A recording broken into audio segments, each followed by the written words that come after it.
আমি একজন মহিলা প্রতিনিধি হিসেবে আমার এলাকার উন্নয়নের শৃঙ্খলা রক্ষার জন্য এবং সেবামূলক সকল কাজ পরিষদ চেয়ারম্যানের অনুমতি ক্রমে এলাকার জনগণকে সাথে নিয়ে কাজ করে যাওয়ার অঙ্গীকার ব্যক্ত করছি। প্রিয় এলাকাবাসী, প্রিয় এলাকার জনগণ, এ বিজয় আমার নয়, এ বিজয় আপনারা সবার। সুতরাং এ বিজয় আমাদের জন্য নয়, আপনাদের জন্য উৎসর্গ করলাম।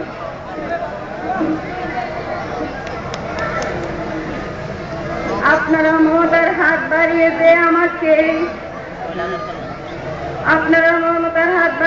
আমাকে রায় দিয়েছেন। আমি শাসক নই, সেবক হিসেবে যাতে আপনাদের পাশে থাকতে পারি সেই সহযোগিতার শুধু কামনা করেছি। কালার মার্চ করে আমার এলাকার দিকে